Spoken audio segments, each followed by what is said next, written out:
I would just see money, jewelry, and all these clothes. When you grow up seeing that, it doesn't leave you, you know? And I think me, as a person that's always been working from I was 16, from I ran away, so I always like to earn my money. However, when I see me having my kids, I'm thinking, ooh, I want to make sure I can provide for them. So that kind of makes you want to just go out of the box and just want to earn extra money, thinking it's okay. I didn't grow seeing a mum and dad. I grew seeing my dad hustle. You know, he was one of the biggest drug dealers in America. It's not the best job, but Is he that provided. how he ended up dying?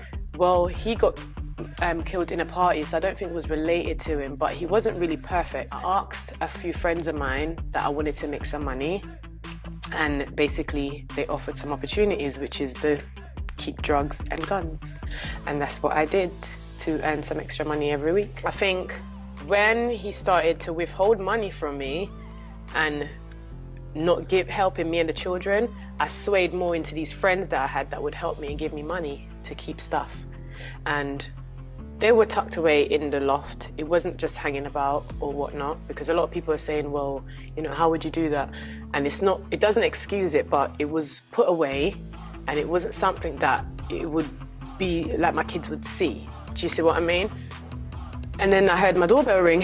I was like, what the hell? At this time of night, I don't know who that was. And I looked out the window, and I'm telling you, Paul, when I looked outside, it was almost like a movie. I saw the whole of everyone. I saw plainclothes police, I saw cars, I saw vans. They were all pointing up with guns at my window. But just show you how naive I was, because I wasn't expecting this to happen. So I don't know, on some level, I'm thinking, what the hell? But then I remember having the cocaine, you know, wrapped in a cling film, like a golf ball. And I went to grab it, to hide it somewhere, and I was just panicking, because I'm thinking, what the hell? Because there's no point in me hiding it, they're gonna find it. So I don't know what I was doing, I think I just panicked. So they said to open the door. So I went down the stairs to open the door, and as soon as I opened the door, because I know that if I don't open the door, they could smash the door down. I do know that. So I went downstairs, and as soon as I opened the door, I went straight into the handcuffs that went across the bars.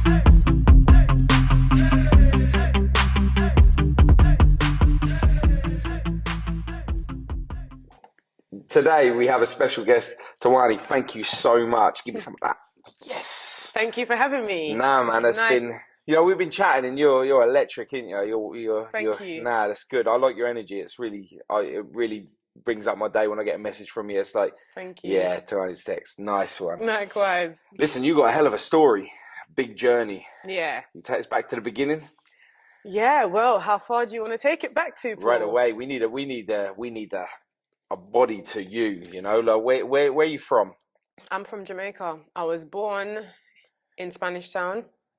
I was raised in Trelawney, and I think growing up, it was always been me and my dad, and I was placed with my stepmom when my dad had to go to Canada.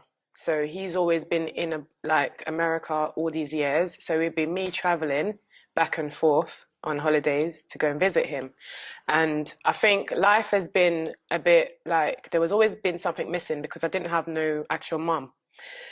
I found out now, grown up, that my dad actually took me away from my mum because of, I don't think he thought that she was able to look after me based on what he thought, I think. How did that make you feel?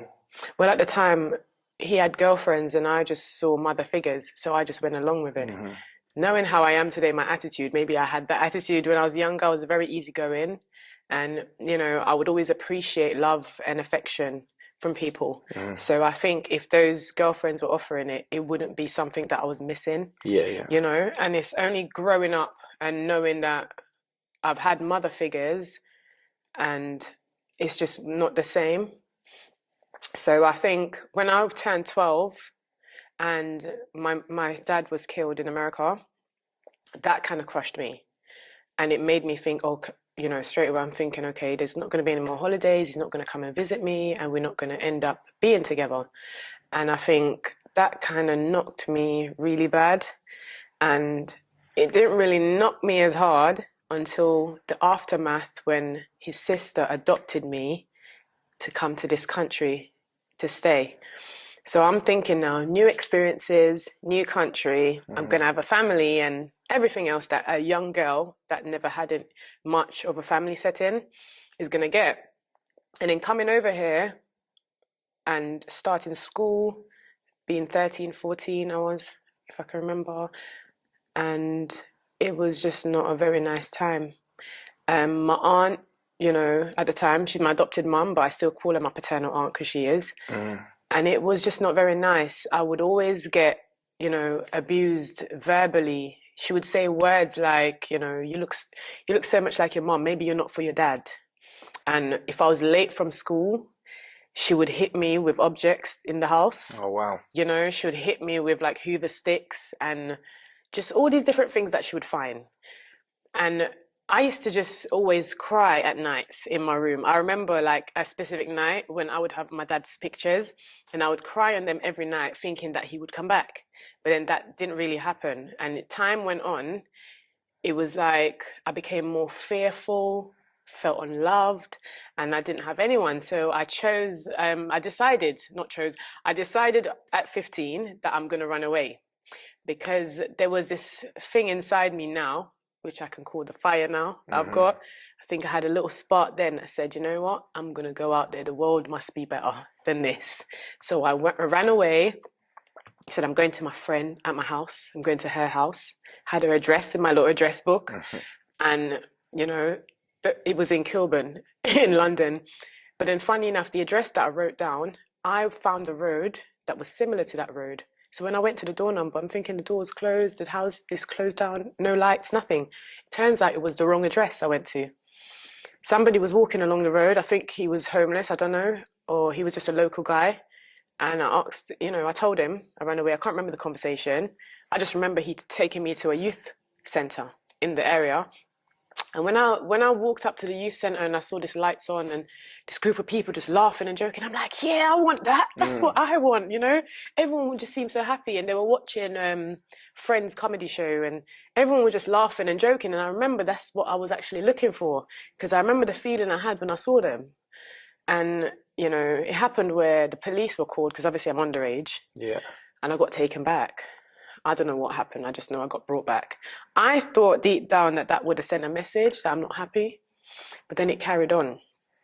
And then the guilt got turned to me that look at what you're doing, look at what you've done, look at the problem you've got me in with the police, look at this. It'll be like it's your fault. Yeah, like torchlight or something. You know, like look at all this and, you know, first it will be like the police has your passport. It would be like, you need to be careful. And all of this would be saying all the time.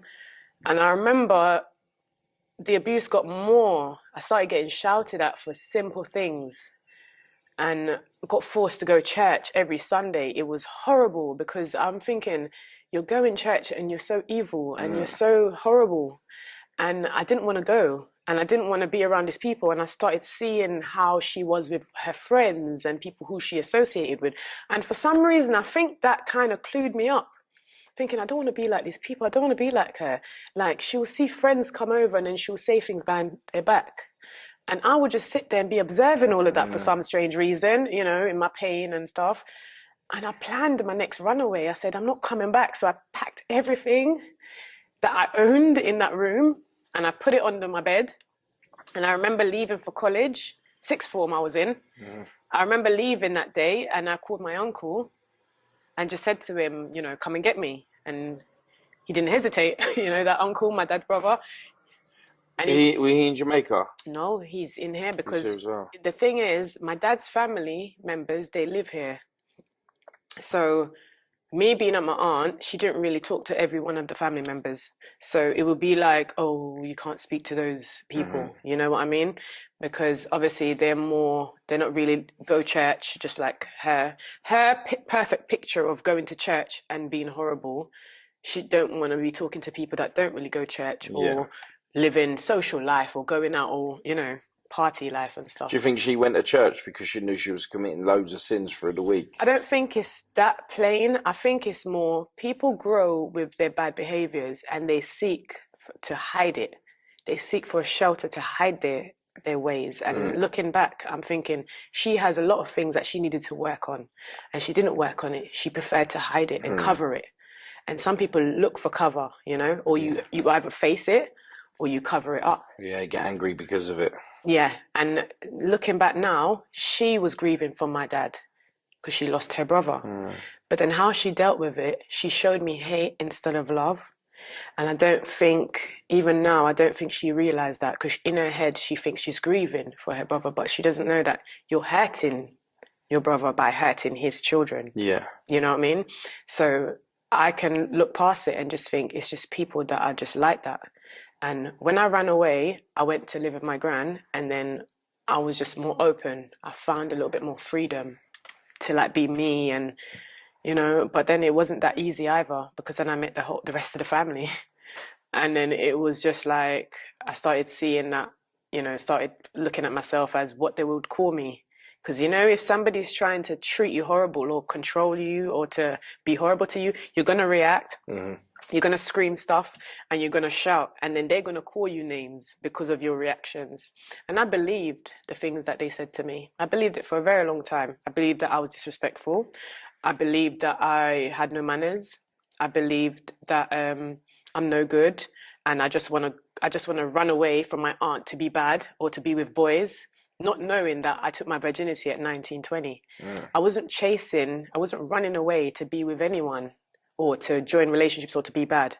I was just looking for a family setting to encourage me, to kind of set me up in life. Yeah. But they saw differently.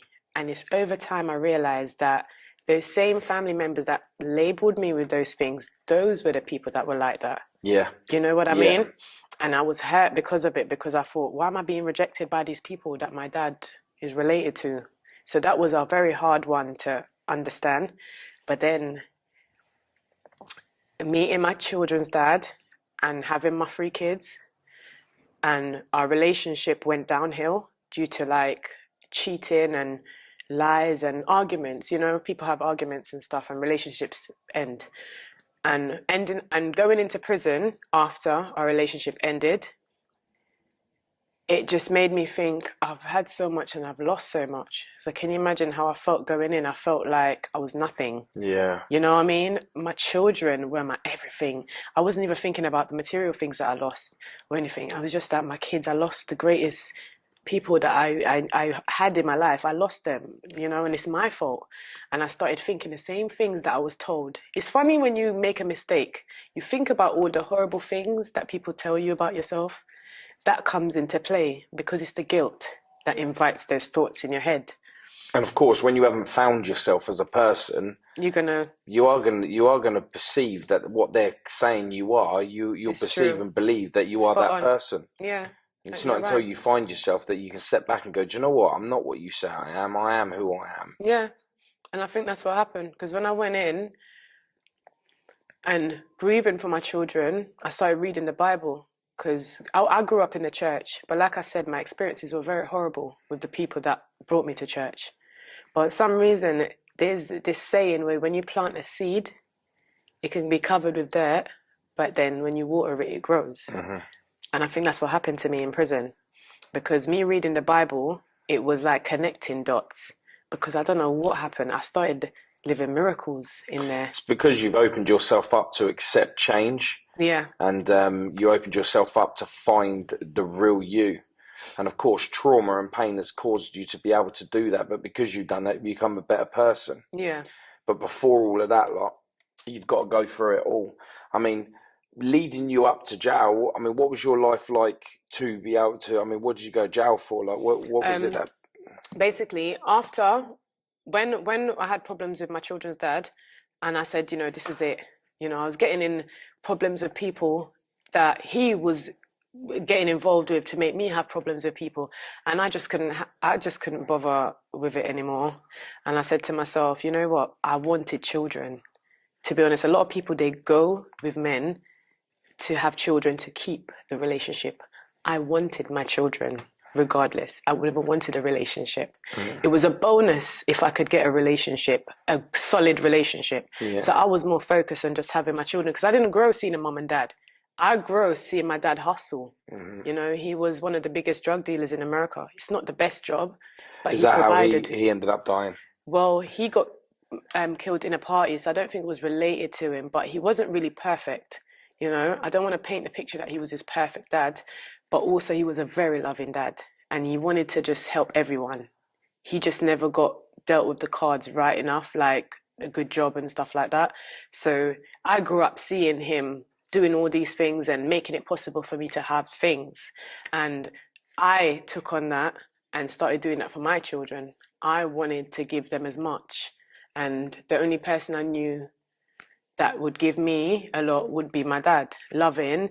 And he got me my first trainers, got me my first What were mixtape, they?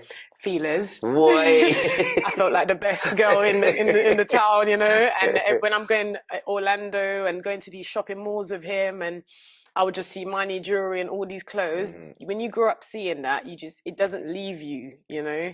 And I think me as a person that's always been working from I was 16, from I ran away, so I always like to earn my money. However, when I see me having my kids, I'm thinking, ooh, I want to make sure I can provide for them. So that kind of make you want to just go out of the box and just want to earn extra money, thinking it's okay when it's not. And I think I asked a few friends of mine that I wanted to make some money, and basically they offered some opportunities, which is the keep drugs and guns. And that's what I did to earn some extra money every week. And it was a bad idea, but that's what was bringing me extra money, because when I broke up with my children's dad, his reaction to the breakup was to not give me or my children anything. And to a single mom, I don't know, it doesn't excuse what I did, but then sometimes some single moms get faced with certain hardships. And when you're pressured and you have children waiting for you to provide for them, and then you have somebody saying, well, hey, you can get extra money, it's quite like tempting to get into. And I wanted that. I want to make sure that my kids had everything, which they did materialistically, but I got it all wrong. They need love and attention and care, and they need my presence. However, I didn't know that then. Growth, you know, we all need growth and we all learn.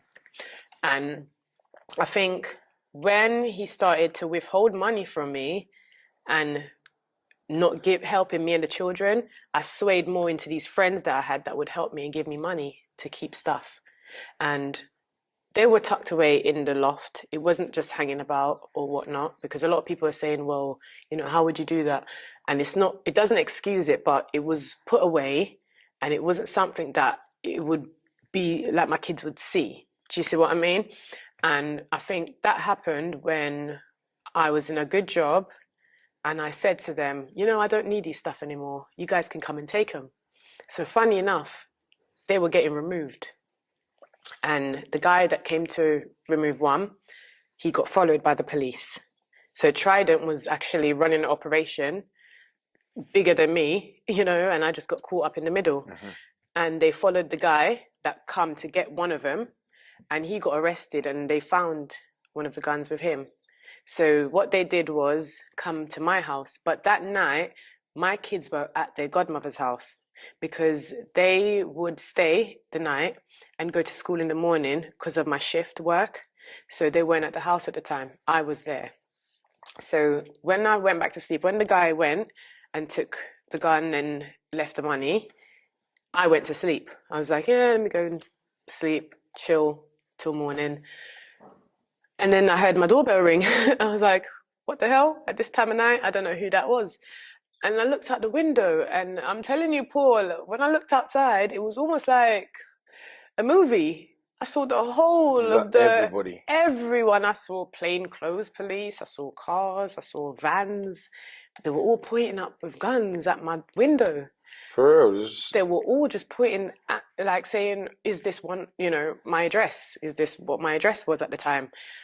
And I was like, yeah, like why? You know, I'm just confused, but just show you how naive I was, because I wasn't expecting this to happen.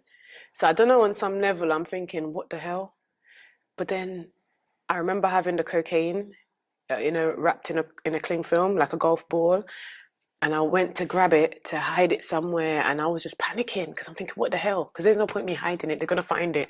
So I don't know what I was doing. I think I just panicked and just it was just I was in shock. That's the only thing I can, because I didn't really expect any of this to happen, and because I know that I was getting rid of them, that would make it go, oh my God, what is this happening? Yeah, Not yeah. knowing there's one more like in there. Do you know what I mean? I know there was one more there, but why did I not think anything like, oh my God, do you see what I mean? Yeah, yeah. So they said to open the door. So I went down the stairs to open the door, and as soon as I opened the door, because I know that if I don't open the door, they could smash the door down. I do know that. So I went downstairs, and as soon as I opened the door, I went straight into the handcuffs that went across the bars. You know, there's handcuff that's not chain. It's not chains. Yeah, yeah, It's the yeah. ones with just the Yeah. bar and the two, and my hands went straight into it as soon as I opened the door. And they were like, "Who's in the house? You know, who else is there?" And I was like, "Just me. It's just me it's just me in here." And then they let a big dog up. I've never seen a dog so big. It was like two wolves attached together. Like the dog was really massive. It just went past me and ran up my stairs in the house. And that's basically probably to check to see if anyone was there. At this point, I'm in my t-shirt alone, and I'm like, "Can I go get some clothes? Because I'm really freezing." I'm standing at the door in handcuffs in just a t-shirt. And I think they must have threw down some clothes. I had some clothes at the front, and they threw it down. I put it on, and I was just looking outside, and I couldn't get over the fact where the place is covered in police. I'm just thinking the neighbors, because I live near the main road as well. So I'm just thinking the embarrassment, Yeah. like what the hell? What's my downstairs neighbors thinking? Yeah, it's mad, isn't it? That at the I'm moment like, where you're thinking about your neighbours and what, not what's going on not right in what's front of going you. on. Yeah. And I'm thinking these people see me every day going to work. They're probably going to think, what the hell? And they're right. Like, what Like, the I hell? told you she was bad. Yeah, like, you know what I mean? And all the stereotype is just going to be like, yeah. And for a split second, I thought of the negative people in my life in the past. And I'm saying, yeah, they were right. I started to match up with what they thought about me. And that's when it started. I started to, victim turn on myself and just saying, it's a coping thing, isn't Yeah. it? It's a coping thing. And I think that's what I used to cope. Like, yeah, they're right. I am this horrible person. Look what I did to my kids. I love them so much. And look what I did. I put them in a position where they don't have me.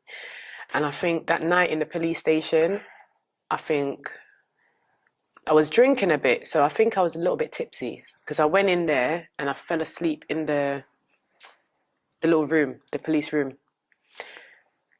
I can remember bits where they questioned me after, but I fell asleep and hoping it was a dream. But then when I woke up, I saw the call the Crime Stoppers above my head, so I knew it wasn't. I knew it wasn't a dream. So I just woke up feeling gutted. I had a rock inside me, like that feeling where, oh my At God. this point, did you know that they'd found stuff? Did they say, oh, I'm arresting you on suspicion of? Nah, because they haven't questioned me yet. They just put me in the clothing and they were waiting. So I guess they were searching the house at the time. When they called me in now, they had to find a duty solicitor. When they called me in now and I had a duty solicitor, but told me no comment and all of that, I went in and that's when someone opened the door and showed someone a picture. And I had a feeling that that's what it is, that yeah, they found it. So what they were questioning me about what the guy took out the house first. We found this guy with, smoothbore pump action, machine gun with, I don't think they told me how much ammunition. I'm just saying it was like 25 ammunition. Wow. And they were telling me like, what's this? And I tried to deny it at first. I was like, I don't know. He took a bag out of the house. There was a bag there left at the house and he took it. So I was basically denying not knowing what was in it. Yeah. And I think that was my first reaction because I'm thinking I don't want to ever connect myself to this, not knowing that it came from my house. You're already connected, but it's the things you say to save yourself.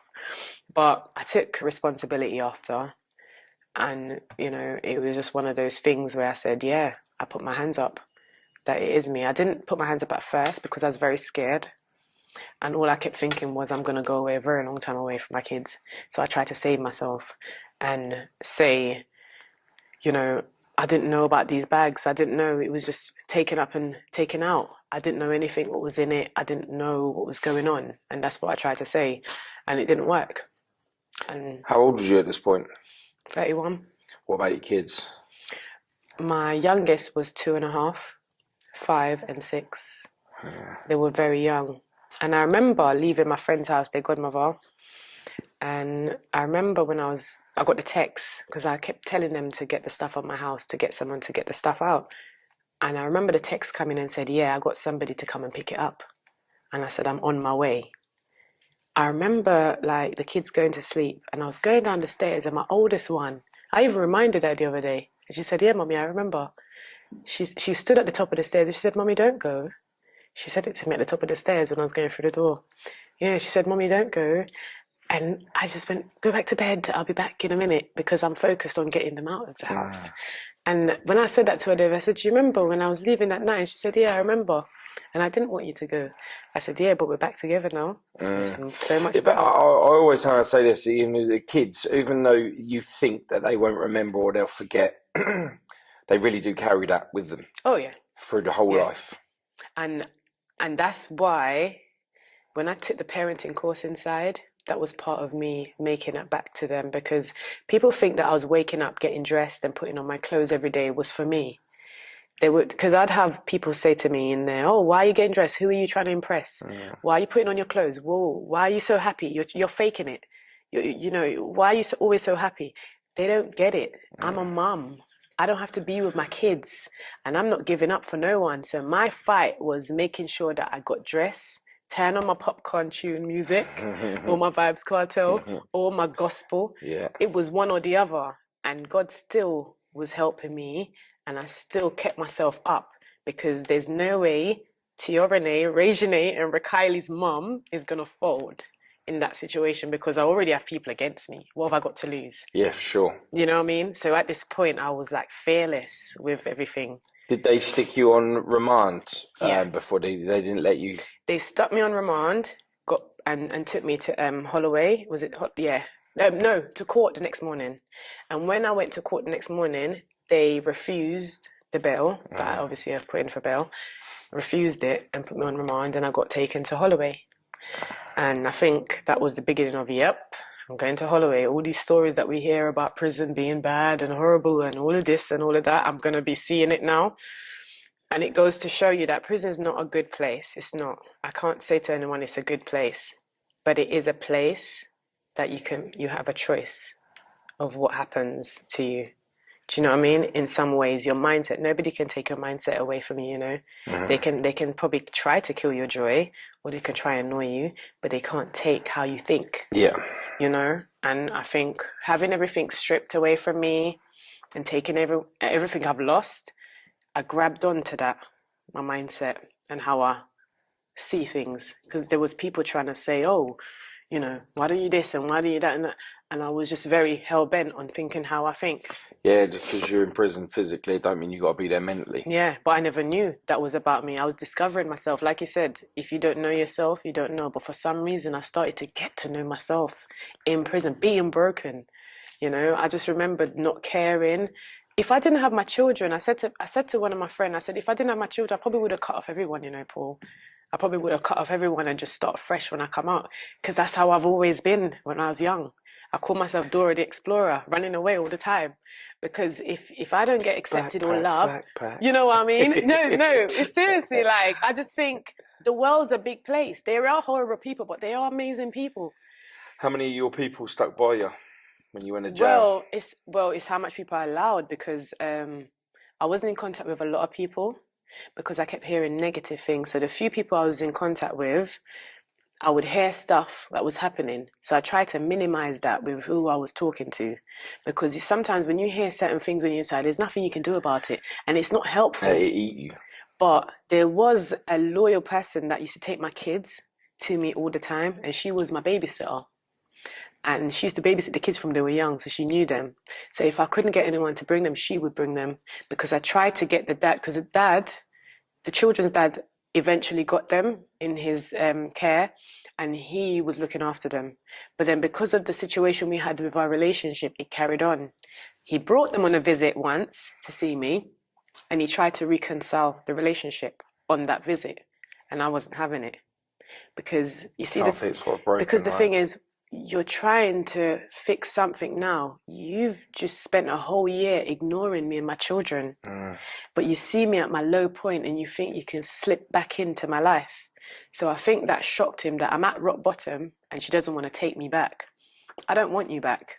If you can do that for me for a year, you've got it in you. to do it again. Yeah. And I don't want somebody like that. If anything, I'll be by myself, because he don't get it. If you're not going to be a loving dad or a caring person, at least, why do I need you in my life? Me and my kids can me and my kids will survive anywhere together. You know what I mean? And that's what I always think. Love that power. So when he saw that I wasn't going back to him, he started giving me problems. I never told a lot of people that he tried to get with me in the beginning of the sentence. A lot of people in prison, they were like, oh my God, he's horrible, innit? Why can't he just bring the kids? And I'm just like, it's because I won't go back to him. So he basically tried to control the situation, and he gave me a hard time. Very hard time. I remember going on my knees and crying when I would beg him to bring the kids. Even when I was facing immigration problems, Paul, they tried to deport me to Jamaica. For real? Yeah, because when I ran away from my aunt, she destroyed my passport with my residence permit inside, you know, as a spiteful thing. But look at that. I ran away from someone spiteful, and I ended up having children with another spiteful person. That's the power of trauma. Yeah, 100%. Do you understand? When your mind's in a negative place, you tend to be magnetized to the same person. And that's always a crazy one, because you don't realize you've made that mistake until you've lived just torture. And when you look back. Yeah, and you just think to yourself, what the hell was I doing? Because they're similar people. And it's like, damn, how could I think I loved you? How can I think I loved you? You don't even love yourself. How do you expect me to love you? Do you know? And I think it's the mind frame that you're in at the time when you connect with these people, because my mind frame wasn't to seek someone good enough for me. I didn't want good enough for me. So I wouldn't seek a partner that was good enough for me. Do you think, being a girl, and I'm asking you this, yeah, and it's not a was it where like sexist? It's not a sexist comment. But do you think that in the people that you've gained relationships with, whether it's one person or 10, whatever, yeah, do you think that because your dad was the true love of your life, do you think that you was looking for him in a man? That's how come you might have made the mistake. Very interesting, because you see the arguments that I had with my children's dad. I was looking for my dad's standards, because my dad saw that my mum wasn't looking after me properly, and she wasn't, because she had 2 children before me that she walked away from. I found that out now. One of them passed away, got killed in Spanish Town, the older one. No, the second one, sorry. So it's now finding out all these things that made me love my dad even more, because he saw that she gave up 2 kids before me. I'm the last one. I didn't stand a chance. So for him to take me and said, nah, we have to do something about that. I don't really know much dads that do that, especially these days. Yeah. It's going to be like, no, I'm taking my daughter out of this, and I'm making sure. And I got placed with, because the stepmom I grew with, by the way, I went to a really good school. It was like a private school in Jamaica. You know, wear little hats and little dresses, and you go to church every Sunday. And, you know, and my life was very, very, I grew up seeing like maid doing my washing and breakfast on the table. And I'm not just saying, I'm just saying that's how I grew up, thinking everything was good. And then to come here and to get treated like that, I'm thinking, I want that back again. I want how my dad loved me. You know, he would turn up, you know, surprise me in Jamaica. That's how he wouldn't tell me he's coming. I would just see his big head just pop around the corner, you know. And that would be my dad, and that would be the greatest feeling ever. And you know, and he always thought I could do everything. He's like, come sing, let's sing. So all my interests, like he loved that as well. So I think we shared the same interest. I just never knew. But I did look for a lot of him in a lot of people, not just relationships. Because his family members that I was around, I think I was seeking more of him from them. But they were seeking him from me. Yeah. You know what I mean? Yeah. Looking back, that's why I let them down. In their eyes, I've let them down, because they're looking for him in me.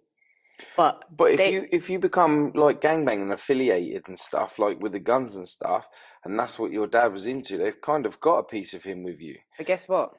I was looking for my dad in that lifestyle. Yeah. Because I reflected inside, and I got this job. I got this job inside.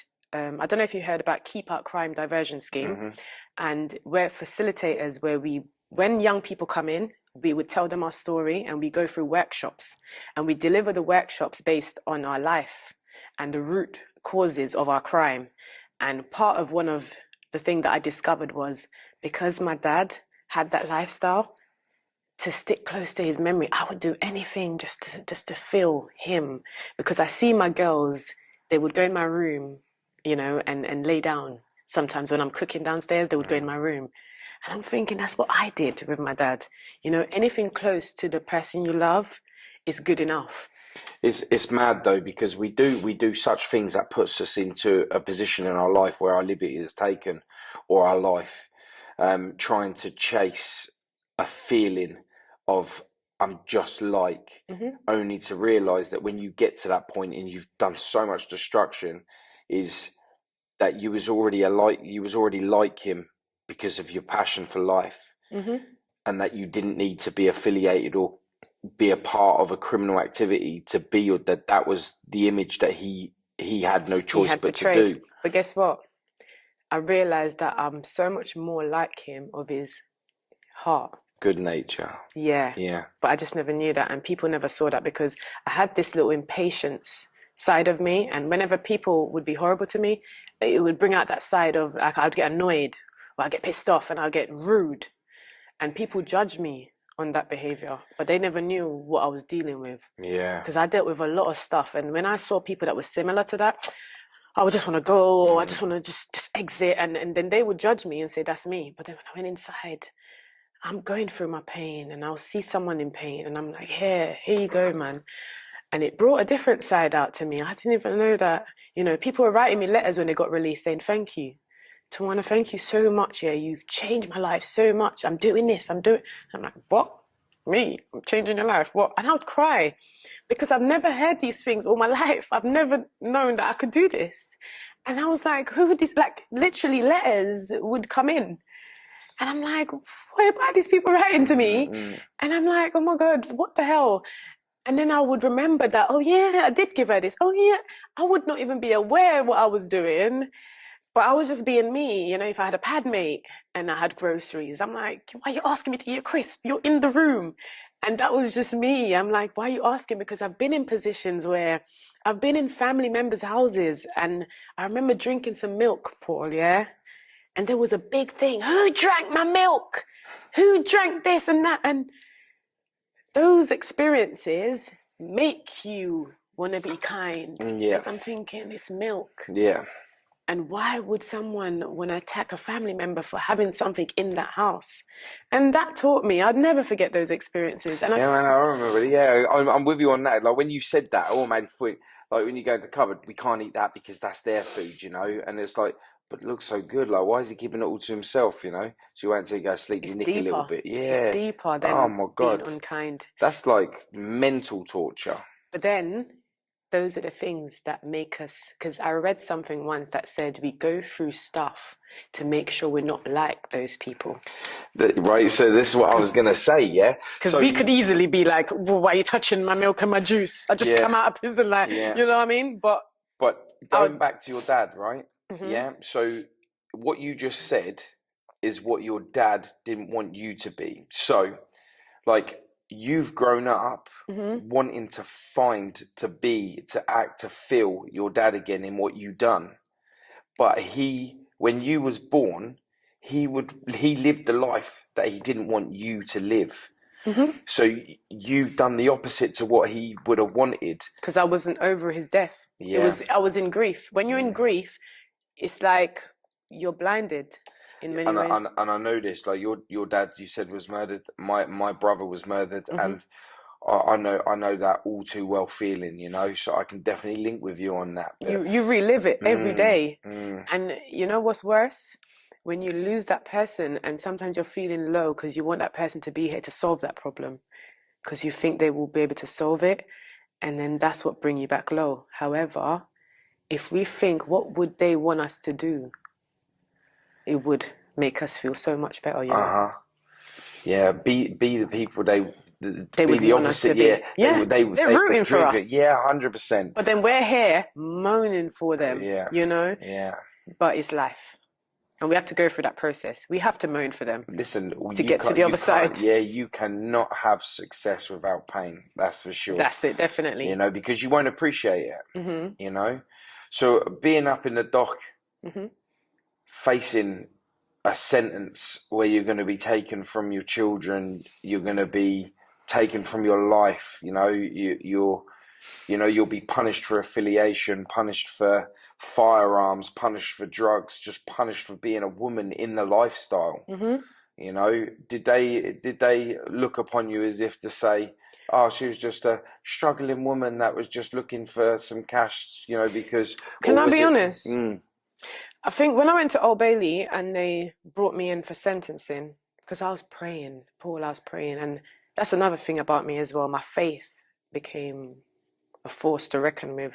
Because people are like, Tawana, your faith is amazing. Even though I'd be scared in here, I'd be hoping for God. You see, all that relying on my dad for years, it got turned to God, I channeled that same, if daddy was here, he'd fix it. I channeled the same thing to God. I said, God, I know you're going to fix this, like you got to. I need to get back to my children. So I prayed, because I was looking at 12 to 14 years. And when I saw the counts, it was 3 pages my barrister was going through, and I'm just sitting there thinking, what the hell? For some reason, I think I was in shock, because I can't believe that I'm here going through this, like me. Like, I just couldn't get it. And then when I got brought in for sentencing, and even the judge was like, Miss Blake, like, what's all this? And, all of that he was saying. And then when I went for sentencing, he said, you've been sentenced to 6.5 years. He said, Miss Blake, you've been doing amazing in prison. So I think I was on remand, and I don't know what I was doing. I think I was doing I can't even remember. I was just doing me. And he got a report from the prison, and he said, Miss Blake, you've been doing amazing. Do your time and go home to your children. And I took that message, not a negative one, a positive one, because I could have got more. And for him to say, you're doing well in prison, go home and look after your children. I realized that he could have said, go back to Jamaica. He could have ordered a deportation, which he didn't.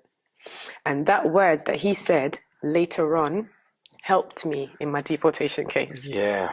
So even though things were crashing a bit, the words he said turns out, that's how God helps you, He uses what's meant to destroy you to make you back. And he shows you that this is what was happening, and you would think you were falling, but I was literally giving you rope while you was falling. Mm-hmm. So later on, you can hold on to that rope to bring yourself back up. Like that. You know what I mean? And I just came up with that as well.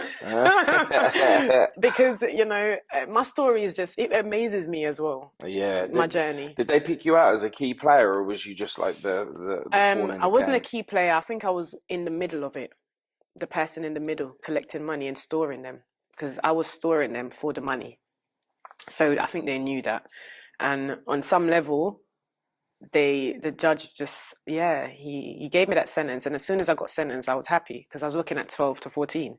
So I'm thinking 6.5 years, 3, It's not too bad. But then as soon as I got sentenced and got brought to send, the month after, literally dead on a month, I got a letter from QPS. Is it QPS or CPS? the QPS. Criminal... Yeah. Miss Blake, you've been ordered to go back to court. They're going to appeal my sentence because it's too unduly lenient. And then you can imagine, as a praying person and celebrating how God come through for me, thinking, and you know what came in my head? You're supposed to be like saying, oh, crap, your God didn't come through for you. But I didn't. I said, nah. I felt like crap. Don't get me wrong. You don't. You see, you don't escape the feelings, the fear, the disappointment. You don't go away. You just hope that it's for the good. And I kept hoping, and I'm like, no, this is just crazy. And I ended up having a video link, Paul. Yeah, and they added 2 years onto the 6. They added 2 years on top of it, and then, funny enough, I heard even outside, because it was all in the papers. Because it's Old Bailey, so I think there's a lot of reporters there. I heard outside that I went to appeal my sentence and I got 2 years added. It's amazing how people just have their own things, what they add on to your story, right? So I just went, okay, nothing new, gossiping anyway. But the coming up to my year sentence, like the 6.5 original sentence, Home Office wasn't aware that I had 2 years added on top. Because remember, they served me deportation papers, and before you get released, they send you papers to detain you in detention. They've sent it thinking I'm getting released. So now the prison's running up and down thinking, what are they on? Miss Blake, you have another year to go. I said, yeah, I don't know. But then I kind of realized that I started going court during that time, by the way. You know what I'm saying? I started to appeal because my frustration was, you're not deporting me and my children. So every day I'd write to Home Office. I'm like, I'm appealing this. This is why you're not separating me. I'm staying here with my children. I'm doing this in prison. My children need me. All these letters will be going to them. So guess what? That frustration was actually changing the game because they're not used to people nagging them. So what they did was kept refusing because their point is to get rid of you from the country, right? Yeah. So it got to a point where they had to keep responding. I never knew that. I developed that knowledge in there. So they kept responding back to me. It got to a point where they refused the appeal. And the process of refusing the appeal was to go to tribunal. Going to the tribunal now, prayed for that tribunal. You see, when I go to the tribunal, Paul, and I got the solicitor, how I got the solicitor, by the way, I looked up this person online. I entered a competition, a Kessler Award competition, where I wrote poetry because I was writing a lot of poetry and learning songwriting and learning guitars and just being open and just, exploring. Yeah. And I wrote to one of the judges. She was a BBC. She was an activist. She's like she helps refugees and stuff, and she's quite known. She works for them, BBC News and stuff. And I wrote to her and I said, my story. I'm trying to fight for me and my children. Blah blah blah. And she said, you know what? I wrote to her and told her all the things I'm doing as well, who I was working for in there. Try to get someone to notice me, to help me. And then she wrote back and said, well done on all the work you're doing in there. And she sent me 2 pages of contacts. One of the contacts was George Clooney and his wife, solicitor. And she said to call them and mention her name. And I did call them and I did ring up a lot of numbers. But funny enough, when I rang them, they didn't do legal aid. That was the only reason why I didn't use them. But I never saw it as a rejection. I saw it as a diversion somewhere else. Because by this point, for me to get to this point, I'm thinking something's going to happen. When I ended up getting a solicitor and going to court, all that process in that year, the additional year, I ended up winning my immigration case. And if I didn't get the 2 additional years, I could have got detained and it would have been much worse. So that additional 2 years I used that year to fight. And I ended up winning and I walked out of Send as a British citizen. Yeah. Do you get what I mean? Yeah. So I came back out with my indefinite leave to remain untouched because I fought the case. And 2 girls contacted me the other day that I helped and said, thank you. They did what I did. They did what I told them to do. And their stuff has been withdrawn. Their deportation and stuff have been withdrawn. Everything happens for a reason, right? Everything's up for a reason. And I was so happy to be a part of helping them to do that, because I think when you go through crap or go through pain, you're supposed to help people through similar pain. Yeah, it doesn't matter how much of a strong person you are, man or woman. It doesn't matter how much of a strong person you are. Sometimes you need that person that's been through it to help you understand it, like being alone. I say to someone, if we don't help them, who will? We already know the stereotype. Yeah. I already know. Listen, Paul, I already see how they put people down when they come out of prison, God just never gave them the opportunity to. Because I come out, had a BBC interview with the company, through the company that I worked for inside.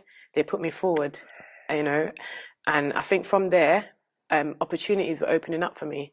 And I never knew why. But then the way people were trying to get an opportunity to try and put me down, or I'll go around and someone was trying to make me feel out of place. And I'm thinking, this was what was waiting for me. So God made sure he put me somewhere where it would not affect me that much. Love that. You know what I mean? Because there are people waiting to make you feel like the prisoner that they think you are. Oh yeah, you know what I mean? It's so easy to be bad. It's so hard to be good, and because of that, it's not just you stepping forward out of that lifestyle. It's the stain that you've left on yourself. And that it's the people perception. will not let you forget. It's the perception of them, because people are like, oh my God, weren't it dirty? Weren't it brown? No, I'd like to let you know that I had my shower in my room. My floor was very clean and I had clean curtains and clean bedding. I was in a very different place from you, but I was never in prison. I've been in prison all my life. I became free inside. You know what I mean? I broke away from all my traumas. I got some therapy. I did a belly cry. I tell my friends that big belly cry, where you cry from your gut, from my dad. And that was the last cry I did for him. Because when I spoke about it in my therapy, I realized how much of me was damaged because I was holding on to him a lot. Do you think if your dad would have stayed alive, that you would have bypassed all of this? Funny question, because I don't think what my life would be. I know that he would create a different setting for me because he was always about what was best for me. Because where he made me grow up was very, very reserved and very, the house I grew up in was very nice. He made sure I had that upbringing. So he knew what he wanted for me. So I think I probably would have had a better chance at life, I think. And it probably would have gone another way. It's mad, happen. isn't it? The things, like things happen. It's things mad. Happen. You sit there and you think to yourself, do you think that the person that took your dad's life would have ever thought that it would have damaged the ripples of your life? Can I tell you something? What happened to that person years after? And I only found that out a few months ago. Someone killed him. Yeah. And yeah, I don't believe in revenge because that's for God. But then it was very weird how I've come out, and it was for some reason. Remember that happened in Connecticut, in America, Connecticut. Did he get caught for your father? He didn't. Would you say that's karma, or would you say that's God's hand in what? Do you know what? I don't think it's God's hand. I just think consequences of actions. I believe in that a lot. Repercussions are great. Yeah, I don't believe in karma because that's like limiting, and that's like very like, yeah, karma's gonna get you. I think it's so much deeper than just karma. I think everybody's actions bring reaction or consequences. It's what you put in is what you get out. It's not no God waiting for universal justice. Do you know what I mean? Yeah, God's not waiting to be like, oh yeah, you messed up last week, so I'm gonna. It's already designed. Everything's designed how it's meant to be. You think we're born with a pattern? That's it. No, not born with a pattern, but I think there's things in place to go how it should be. And people think that it's just shifting, but it only shifts through prayers. Prayers changes things. But I think everything is how it was, how it will, and it will only change if you make different decisions. Yeah. You know what I mean? So if you lead that path, you die when you're supposed to, and if you lead this path, it could open you up to greater things, and it's your choice which depends one on your mindset, how you look on it. The journey is like really, now I look on it like it's a fun journey. It's like I'm getting like a good experience now because there's so much that I missed out on. There's so much good things. I could just go countryside and chill out with my kids, and we will, my kids will pick flowers and just bring it to me. And people might think that's simple. But my oldest daughter, like Tiara name, her communication, because she's quiet, her communication is bringing me flowers. And I learned about love languages. So it's amazing now. Something a lot of people don't visually see. No, I can love my children a lot more now. Yeah. Because I'm paying attention to the things I never used to pay attention to. Because I never got that growing up. Nobody paid attention to my emotions. It was always like, oh, why are you whining? Oh, why are you crying again? Why are you this? Why are you that? So there was nothing to make my emotions. There was no acknowledgement for my emotions. Yeah, I mean, we're gifted with a gift of being able to see good things, being able to see bad things, being able to make a decision based upon how we expect life to be. Obviously you've got to work at it, but I think if you progress yourself in a way where you're creating a negative path and you're not okay with it, know that you have to just step back one step and just be like, all right, give me a second to think about this, because that 1 second of thinking can truly change the outcome to the way your life is supposed to be. Oh yeah. And I think that, we get another chance to do it again, I think. And I'm not going to let this chance, like all the other stuff that happened to me, all the people that try to suppress that goodness and that joy that I was born with, they're not going to get that chance no more. So my boundaries are really up right now. And I only let people that are willing to respect my boundaries and love me how I love. those are the people that I allow in my close circle right now. Yeah, so you've gone from a life, you've gone jail, you know, you've lost everything around you. Everything. You're now building yourself up this positive view. I love this positive view. Thank you. No, it's good. It's electric. It's alive. It makes me feel good. Like, you know, me and you got a mutual friend that linked us both together. Yeah. Stephen Graham, and he's exactly the same. He's just a I love nice, Stephen. yeah, He's Stephen's amazing. legend. Absolutely, a friend for life, for sure. And I'm glad he introduced you to us because I believe, you know, your story will help shape the way that I think too, because I can feel it. I can feel the pain, and you know, some similarities to the way that we feel is the same, you know, and it's crazy because, again, we've only met and found each other because we've both gone through so much trauma that otherwise we would never have met. And that's crazy because beautiful is just around the corner, and it's not always a visual. I know. Yeah, I know. you know, so... And it's crazy because if I didn't go inside, I would not know what it is to appreciate what I had. You know, I would be concerned about certain things. I was walking around without makeup and all these nice brand new clothes, and people were thinking, "Oh my God, what are you doing in prison? You look so awesome." I'm like, really? That changed me as well. It made me more simple. I'm like, I'm there going through all these things, trying to do all these shopping and trying to dress up and all these things when people just saw raw me and thought I was awesome. So now I'm just like, I'm simple now. You know, I prefer to save my money for my children. Yeah, for sure. You know, if they want to go and splash, they'll go through their little, you know, their little stages where they want the nice clothes, and I'll give it to them because they will learn in time as well. But for me, I'm going to be simple me because I'm learning to love me and how I come across to people and helping people. That's my main focus. Did you ever think of the negative about what you'd done, like the guns and the drugs? Did you ever wonder if any of them that you had held on to had gone on and hurt or killed somebody?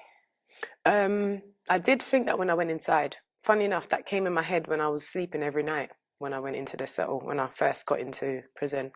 That's the only thing I thought about, which is weird because you don't think about it on the outside. Do you know what? I sit there and I think I've got kids in that lot now, right? And I think to myself, all the things that you did. Yeah, because guns and that lot, they've been around for a long... People act like it's just fresh. It's not. It's the internet that's made it more thing. Guns and knives, it's been crime around for has time. Been around since... Yeah, but I know because I was a part of it. You know, I was in the deep of it. It would be the first things that I'd pick up. Do you know what I mean? Even though I could have it with my hands, I still was just like off key, you know? And I sit there and I think to myself, if someone sold my kids drugs or a gun or even pointed one at, and that had something to do with where it come from. Imagine that. Imagine the dangers of that. But look at that. I lost, because you know some people, they were like, if they lose a family member to a knife or a gun, they would want to stay away from it. It's weird how I felt it was okay to be around it or had dealings with it. And that's where I knew that there was something different, because I wanted to hang on to it because I was clinging so much for something to do with my dad because there was nothing there. I mean, you know, I tried with family and, you know, there was nothing there. And I was down to the point where this lifestyle was very exciting, you know, and I didn't think of the dangers.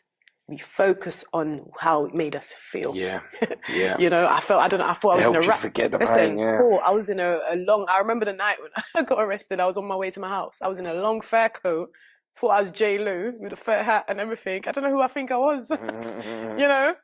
Shotting guns and all of these things. It was just like a persona. It was like an ego thing. Like, I've got my own job. It's like I'm getting money. That's all it is. And my kids would never go hungry. They'll always be fed, clothed, and we're gonna do this. I started my business at the time. So it was more of building and not knowing that you're building with a wrong foundation. Look at you now, though. Yeah.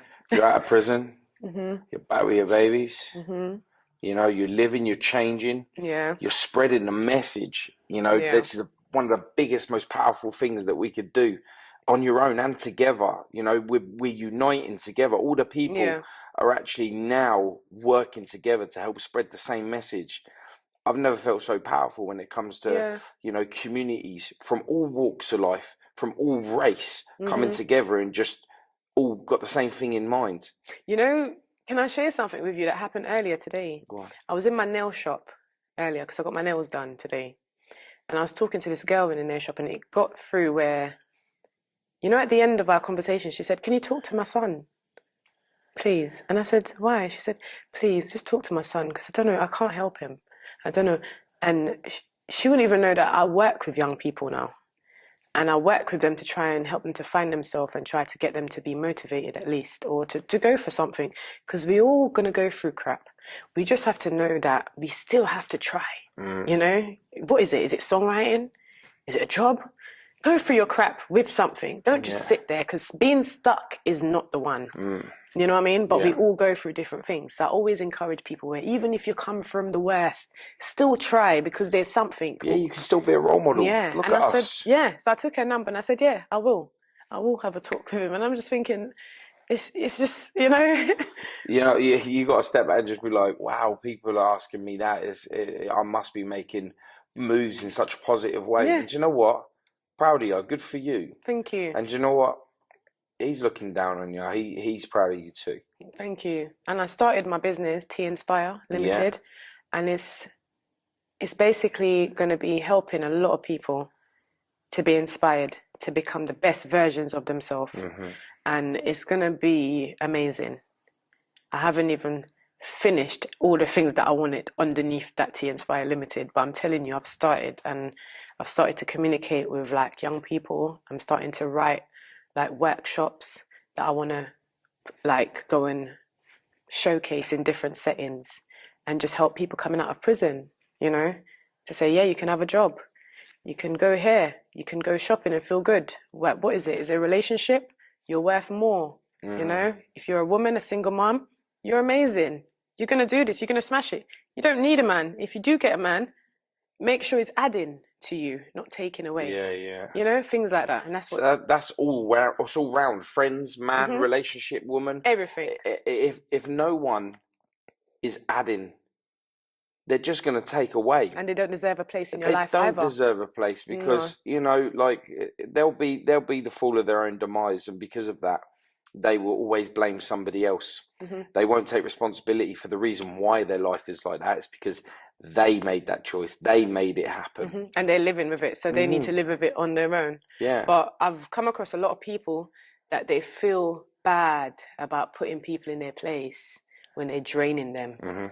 And I say to them, like, don't feel bad. Feel bad that you're in the situation getting drained. Switch it up, you know? Don't feel bad that people are coming to take from you. Not physical things. People are feeding off your energy.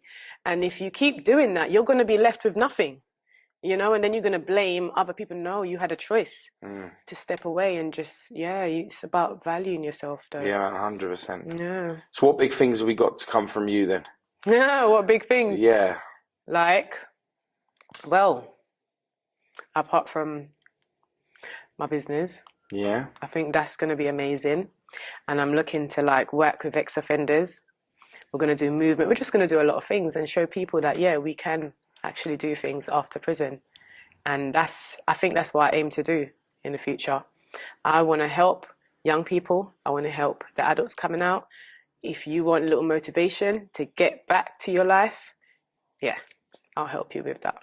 That's good. That's big things. Yeah. And you know what? We're happy to advertise your website or anything you've got to help other people. Thank you. For sure. You're a powerful woman. You've gone through it. You've come out the other end in such a positive way. You truly are inspiring people. Thank you. And that shone through our first phone call, you know, and it's still today. You're empowering, and it's good. And like I said to you, people are looking at you as a role model. He is looking down on you and just being like, you've done it now, girl. Yeah. Hopefully so when I write my book, then this is the other thing you got coming, isn't it? Yeah. Your t-shirt as well now? Huh? Your top? What, my t-shirt? Yeah. Oh, this is from my... I know. No, do you know what? Yeah, this is from my little boutique, but, you know. Yeah.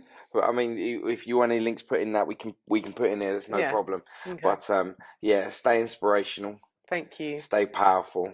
and keep us up to date with the progress that you're making. I will, because I like what you're doing as well with the knife crime and all of that. Yeah, I do want to go and do talks and stuff and help other people as well. So, we've just 100%. We've just been getting these stab kits that we're putting around our community at the minute, and we go out and do talks and stuff, which is ideal because we've never come across a woman that's been through what you've been and ready to spread a positive message. Yeah. So I've been told a lot. I've been told like loads of times, like we never have like a female that's come out and done it. And that says it all, really. It really does. And you know what? Hopefully we can link with something, because we do talks around colleges and universities and stuff. So, we get one in the area or one that you're able to travel to. It'd be brilliant for you to come along to that as well. Because it really would, because I think, again, you would just add so much to a lot of females out there. Thank you. And wake these men up that are trying to force girls into doing things that they don't want to do. Yeah. And shed light to it. Yeah, but shed light to it, because that's what it is. It's a thing it's hidden and it's been covered up. But they're doing it through they're making you fall in love with them. Like they're making you fall in love, and they're getting you to do things like that you wouldn't normally do. Yeah. But because they think that, you're my man, like you're everything, they get you to do things. That's what I've noticed. That is true, because a lot of people thought that was a situation for me. However, it wasn't, because I never had a relationship with these guys.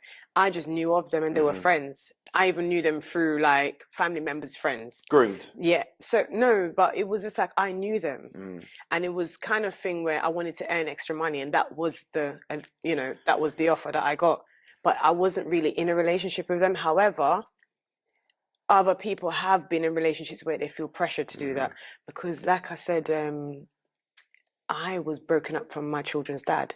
So I was basically in a vulnerable position where any offer would have been, any offer to make some money, because that's where my focus was. This guy was withholding money from me and my children.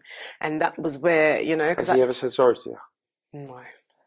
Do you think he would ever say sorry to you? Can I be honest with you? Being released from prison, I realised that he hasn't grown. He's still hung up about the breakup for some strange reason, even though he's in a relationship. I realised that he plays games still.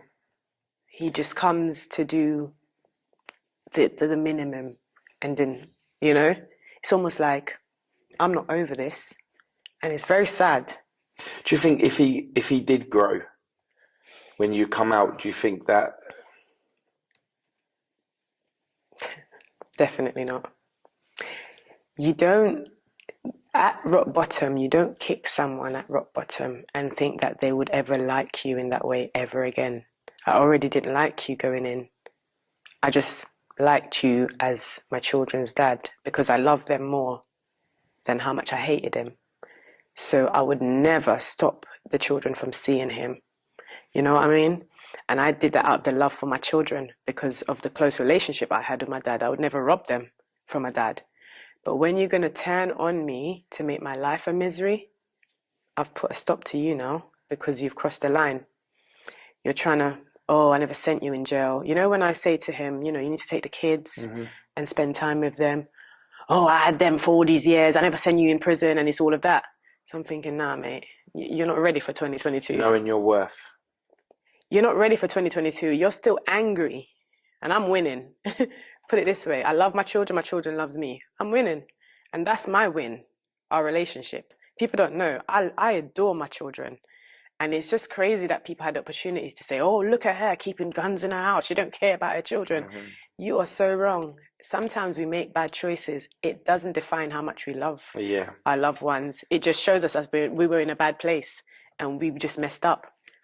But my children, they love me as much as I love them. Like, they're my life.